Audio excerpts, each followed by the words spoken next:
Hello, movie lovers. Welcome back to our channel. Today, I will explain a Thai movie called The Bodyguard. Let's jump to the explanation. After a shootout with dozens of assassins, Wong Kam, bodyguard to Chot Pechpatakarn, the wealthiest man in Asia, finds his client killed. Chai, the son and heir to the family fortune, fires the bodyguard and takes it upon himself to find the killers. He's ambushed, and the rest of the bodyguard team is wiped out. Chai, however, comes out of it alive and finds himself in a Bangkok slum, living with a volunteer car accident rescue squad and falling in love with tomboyish Pak. Meanwhile, Wong Kam is working to clear his name and stay ahead of the chief villain and his bumbling gang of henchmen. In this film, the audience is awaiting the arrival of Mr. Chot Pechpatakarn and his foreign investors for a press conference to announce their new venture in Thailand. The event occurs at the Grand Ballroom of the city's top hotel, where two agreements will be signed between the business powerhouses, Mr. Chot Pechpatakarn and the David Group Public Company. An unknown number of gunmen are laying siege to the venue, and there has been bloodshed here, but it is still unknown whose blood it is. The situation is not improving, as many gunmen are under siege here. There has been bloodshed here, but it is still unknown whose blood it is. It is said that this is my blood, sir. I think this is my blood, sir. That means I have been shot. Tony, get Mr. Chung out of here. A lady reporter telecasts the situation about Mr. Chot and says, "We're live from the hospital. We'll update you on his condition and report you on the dead and injured soon." In the next scene, we see Mr. Cho's wife come there and say, "Wong Kam, where's Chot?" Wong Kam replied to her, "He's in the ICU." Chot wife says to the doctor, "How is he?" But the doctor told her that she should make funeral arrangements now. At that moment, Mr. Cho's son Chai goes here, and his mother tells him, "Chai, oh, dearly departed. You were just here. Now, you left us all behind." Chai feels so confused because of a man singing a song in a sinister voice. Chai called his guard Tony and ordered him to tell him that his father was dead, not his. A man who speaks into a mic and says, "Dearly beloved, distinguished guests and friends. We are gathered today to bid farewell to Mr. Chot, who has left us so suddenly and unexpectedly. The deceased entered the business when he was 20 and worked hard until he became Businessman of the Year for 4 years running, twice voted Industrialist of the Year, and twice Software Developer of the Year. Also, he remained the undefeated champion until his demise. In the first round, he also says that we respectfully invite the first monk to accept the saffron robe and invite Mr. Somchai Kemtit, Vice President of Pechpatakarn Chemicals, to present it. For any injury, Antison will pay $14 per needle right away. The second round invites Mr. Kim Song-soo from Korea, the Vice President of Cassette Vietnam, to present it. The third round invites the Vice President of Cassette Vietnam, Mr. Ian Gotik, to put the saffron robe down. Then, in the last round, he says, all relatives and guests are invited to put sandalwood flowers to honor Mr. Chot for the last time. Wong Kam, who is deeply regretting not being able to save his life. Now Mr. Pakpum asked the lawyer to take Chai to meet him. Mr. Chot Pechpatakarn declares this to be his last will, leaving the whole of his estate to his son, Chai Pechpatakarn. He is the sole executor and trustee of the entire Pechpatakarn group. Concerning fellow directors, it has yet to be made clear who will take over his position on the board. Chai, the executive president of the Pechpatakarn group, is being questioned by his fellow directors. He believes his qualifications and experience must be improved to manage this large organization. He needs someone to guide him. Mr. Pakpum offers Mr. Songpal to sell shares if needed, but Chai maintains that he knew what he was doing when he made the will. He makes an excuse-seeking statement and claims that his life has other problems. Mr. Songpal calls on his members, says Chai is about to leave the building, and tells the artist to bring him back alive. He also orders Samart to get the car and asks why he is wearing a suit and covering his ugly bald head with a wig. He wants to go down and help him, but everyone is embarrassed. Now we see some enemy attacked by Chai's car and they're shooting Chai's bodyguard. Chai ran away that place and fell over the bridge.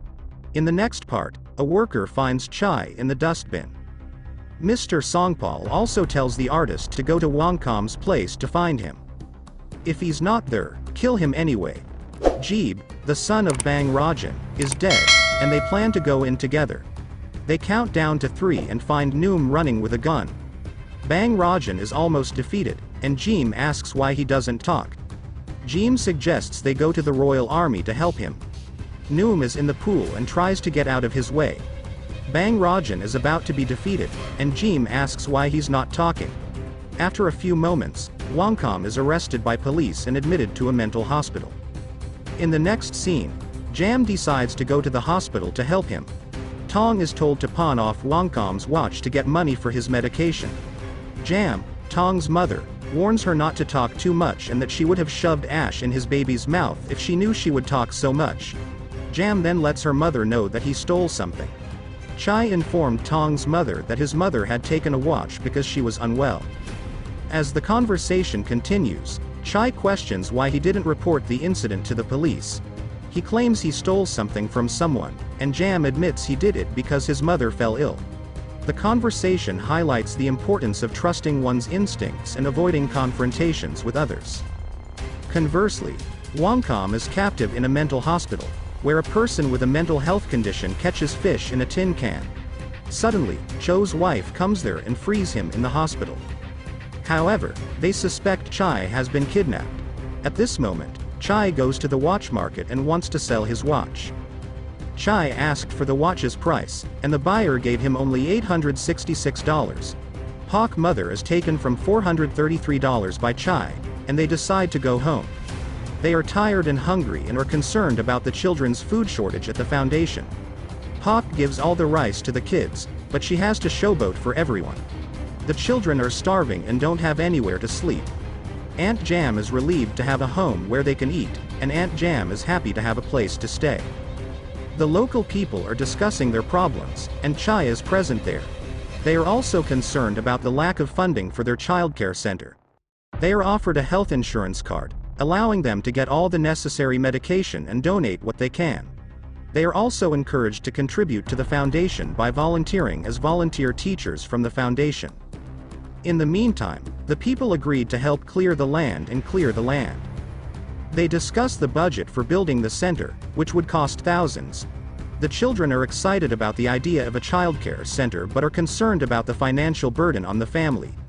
Chai told them my generous and kind ex-boss was called to help the children in need. Now we see he called his mother and told him he is safe.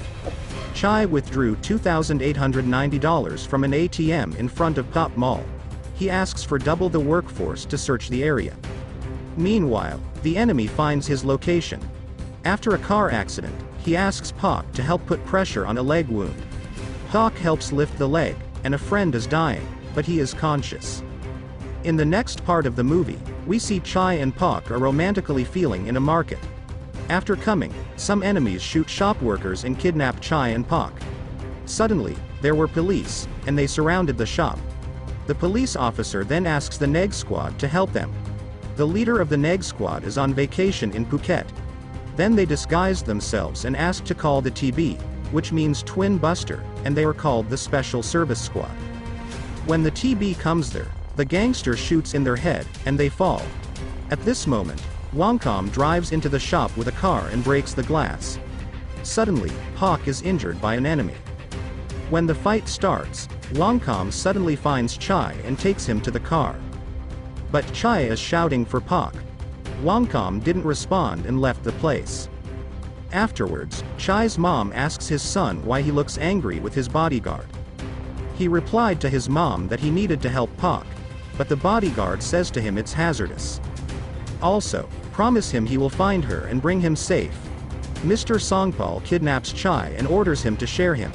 They also captive Chai's mother and his uncle. He gets emotional and signs there. We see that uncle also joined their team. The paper only works correctly if the company seal is marked. The seal means Wangkam fingerprint. Uncle is so afraid. Wangkam comes there and fights everyone who is the main enemy. In the last scene, the police arrest the uncle and his teammate. Chai goes to Pok's house and proposes to her, and Pak accepts his proposal. This beautiful movie ends here. If you like this video, Please subscribe to our channel. And thanks for watching.